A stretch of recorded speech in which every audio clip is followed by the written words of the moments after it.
एक जंगल में नदी के किनारे एक जेब्रा खाना खा रहा था। तभी एक भेड़िया उस पर दबे पांव नजर गड़ाए खड़ा था। क्या हुआ बबलू, तू एकदम घूर क्यों रहा है? कोई दिक्कत है क्या? हाँ, दिक्कत ये है कि मुझे बहुत भूख लगी है। अगर भूख लगी है तो उत्तर की तरफ चल, वहां तुझे खाना मिल जाएगा। खाने के लिए वहां जाने की क्या जरूरत है?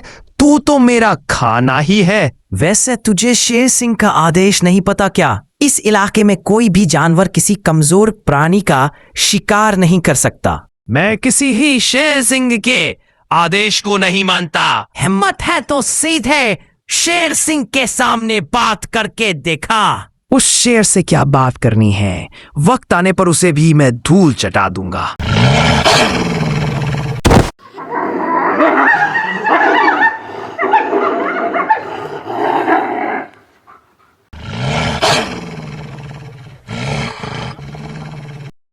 महाराज, मुझे न्याय चाहिए। तुम्हें न्याय जरूर मिलेगा। बताओ, तुम्हारी ये हालत किसने की है? महाराज, मेरी ये हालत उस बबलू भेड़िया ने की है। उसकी इतनी हिम्मत कैसे हुई? उसने यहाँ के कानून तोड़े हैं। जंगल के नियम तोड़ने वाला ज्यादा दिन जिंदा नहीं रह सकता। उसे तुरंत मेरे दरबार में हाजिर करो। शेर सिंह के बुलाने पर कुछ ही पलों में बबलू भेड़िया दरबार में हाजिर हो गया। आपने मुझे बुलाया था महाराज? हाँ, आज तुमने जंगल का नियम तोड़ा है। खुद को बचाने के लिए क्या कहना चाहते हो? महाराज, मैंने कोई भी नियम नहीं तोड़ा है। जेब्रा झूठ बोल रहा है। अगर वो झूठ बोल रहा है तो उसे चोट किसने पहुंचाई? मेरी माँ की कसम महाराज, मैंने जेब्रा पर हमला नहीं किया। देखो, भेड़िया, मेरे बाल धूप में सफेद नहीं हुए हैं। मुझे पता है कि तुमने उस पर हमला किया है, इसलिए मैं तुम्हें जंगल छोड़ने का आदेश देता हूं। शेर सिंह का आदेश सुनकर भेड़िया दुखी होकर वहां से चला जाता है।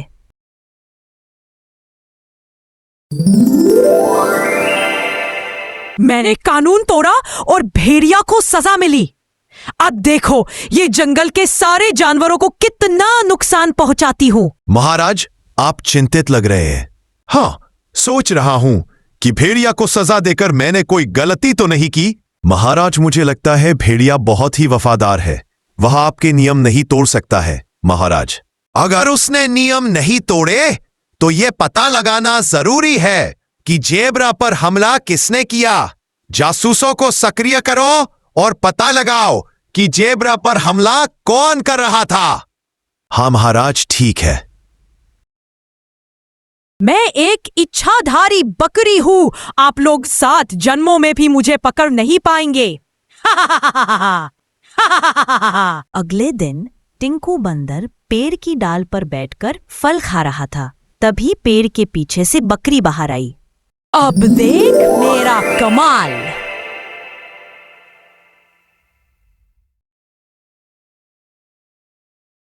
टिंकू, क्या कहते हो टिंकू? अकेले ही फल खा रहे हो? कुछ फल मुझे भी खाने दो। ये फल का पेड़ शेर सिंह ने हमें बंदरों को दिया है। तुम इस पेड़ के फल नहीं खा सकते। ये जंगल क्या शेर के बाप का है? जो वो बोलेगा वह हम करेंगे। अच्छा, तो ये बात है। ठीक है, तो फिर ये ले। फिर अचानक हत्ती ने टिंकू बंदर पर हमला कर दिया और टिंकू पेड़ से नीचे गिर गया। हत्ती भैया, आपने मुझे नीचे गिरा दिया। देखो, मेरा हाथ टूट गया है। आपने ऐसा क्यों किया हाथी भैया? अब तो एक हाथ ही टूट गया है। अगर तुम अपना ये बदकिस्मत चेहरा लेकर नहीं गए तो मैं तुम्हें यही मार डालूंगा। पेड़ के पीछे छिपा हुआ भालू ये देखकर डर के मारे भाग गया। अरे बाप रे, अगर जान बचानी है तो यहां से भागो। आपने ये सही नहीं किया हत्ती भैया। जो कुछ आपने किया मैं तुरंत जाकर शेर महाराज को बता दूंगा।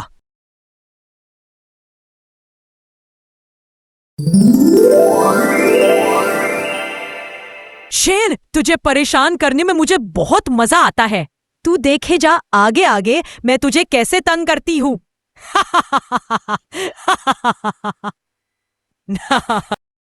महाराज, आज हाथी ने आपके जंगल के नियम तोड़ दिए। बंदर ये क्या कह रहा है? तू हाथी कभी भी इस जंगल के नियम तोड़ नहीं सकता। भगवान की कसम, मैं झूठ नहीं बोल रहा हूं। हत्ती ने ही मुझे पेड़ से फेंका और सारे फल खा गया। ऐसा कैसे हो सकता है? हत्ती तो इस जंगल का कानून मंत्री है, वो नियम कैसे तोड़ सकता है? महाराज की जय हो। महाराज, इस मामले में मुझे कुछ कहना है। बोलो, क्या कहना है? महाराज, मैंने देखा है कि हत्ती ने बंदर पर हमला किया है। अगर ये बात सही है तो हत्ती भी इस जंगल में नहीं रह पाएगा। हत्ती को बुलाओ। कुछ ही देर में हत्ती दरबार में हाजिर होता है।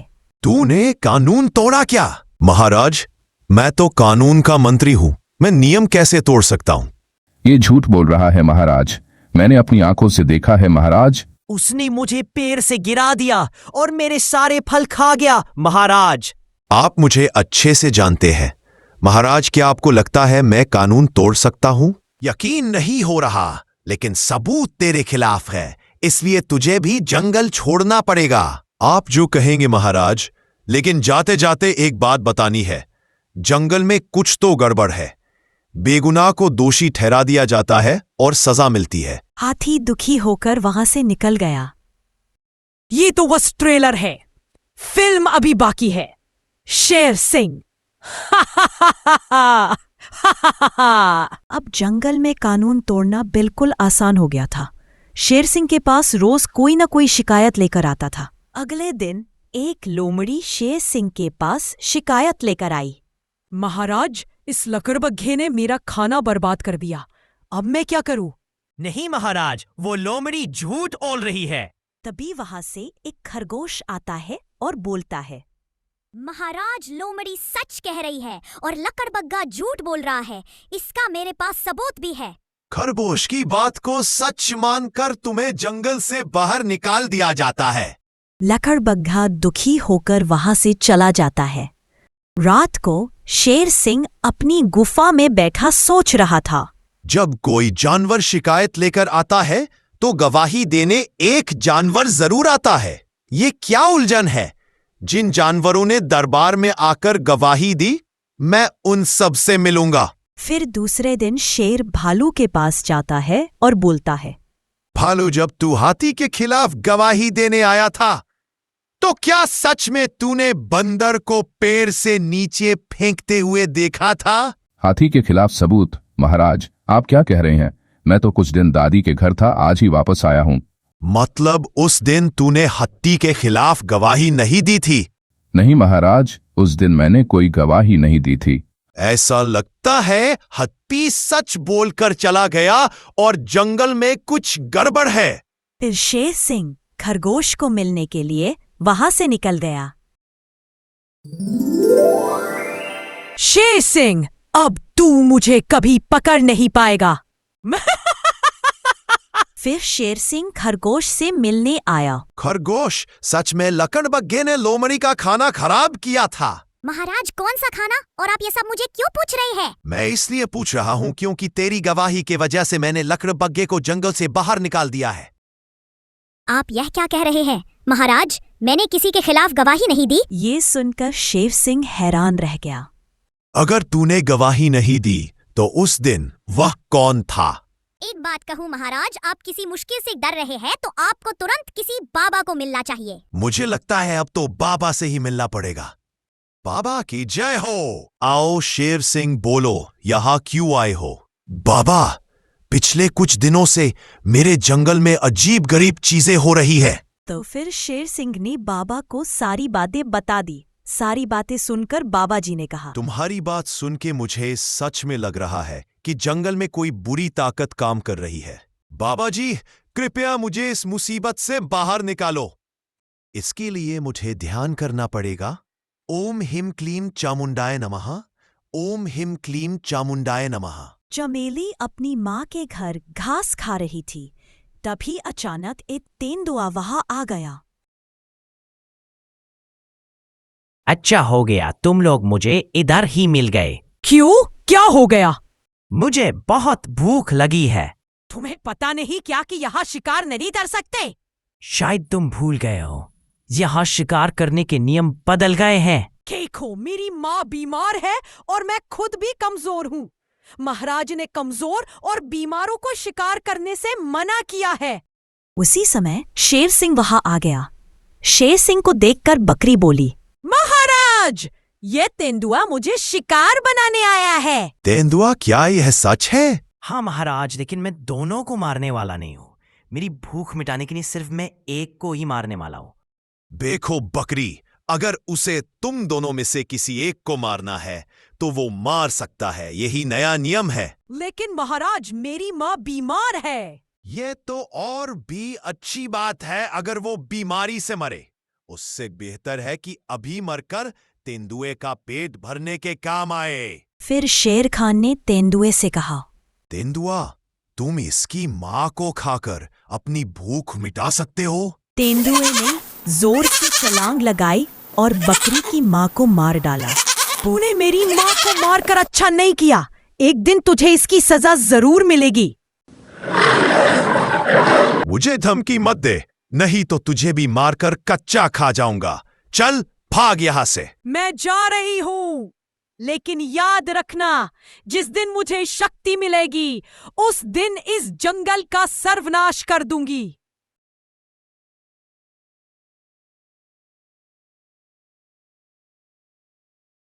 तो ये है पूरी कहानी। क्या हुआ बाबा जी? एक बकरी तुमसे बदला लेने के लिए यह सब कुछ कर रही है, पर एक साधारण सी बकरी इतना सब कैसे कर सकती है बाबा जी? अपनी मां की मौत के बाद बकरी श्मशान में जाकर घोर तपस्या करने लगी। तपस्या से प्रसन्न होकर किसी बाबा ने उसे वरदान दिया। हाँ बाबा जी, बोलिए। एक अघोरी साधु ने उसे इच्छाधारी बकरी बनने का वरदान दिया था। अब समझ में आया, वो किसी का भी रूप धारण करके पहले जंगल के नियम तोड़ती है और फिर रूप बदलकर सभा में आकर सबको धोखा देती है। हाँ, जब तक वो तुमसे बदला नहीं लेती तब तक वो जंगल के सभी जीवों को तंग करती रहेगी। बाबा, इस समस्या से बाहर निकलने का कोई उपाय तो होगा ना? एक उपाय है, तुम्हें बकरी से माफी मांगनी होगी। मैं माफी मांगने को तैयार हूं बाबा। कृपा करके मेरे जंगलवासियों को इस मुसीबत से बचाइए। ठीक है। बाबा ने आंखें बंद की और मंत्र जपना शुरू किया। ओम क्लीम चामुंडायाय नमः। ओम क्लीम चामुंडायाय नमः। ओम क्लीम चामुंडायाय नमः। तुमने मुझे बुलाया बाबा? शेर सिंह को अपनी गलती का एहसास हो गया है, उसे माफ कर दो। नहीं बाबा, इसने मेरी माँ को मारने का हुक्म दिया था। मैं इसे जिंदा नहीं छोड़ूंगी। बकरी, मेरे हाथों बहुत बड़ी गलती हो गई है, मुझे माफ कर दो। माफ करने वाला ही सबसे बड़ा होता है। सब कुछ भूलकर तू इसे माफ कर दे। नहीं बाबा, मैं इसे माफ नहीं कर सकती। बाबा, आप यहाँ? बकरी, मैंने ही इसे यहाँ बुलाया है। ये वरदान मैंने तुम्हें तुम्हारी रक्षा के लिए दिया था, किसी से बदला लेने के लिए नहीं। लेकिन बाबा। कोई लेकिन वेकिन नहीं, ये मेरा आदेश है। बाबा का आदेश सुनकर बकरी ने शेर को माफ कर दिया। खुश रहो, सुखी रहो। उस दिन के बाद इच्छाधारी बकरी और शेर सिंह मिलकर इस जंगल की रक्षा करने लगे। अब जंगल में सभी जानवर आपस में मिलजुल कर रहने लगे और खुशी खुशी अपना जीवन बिताने लगे। अगर आपको हमारी यह वीडियो पसंद आई हो तो कृपया हमारे चैनल को सब्सक्राइब करें और हाँ, वीडियो को लाइक और शेयर करना न भूलें। धन्यवाद।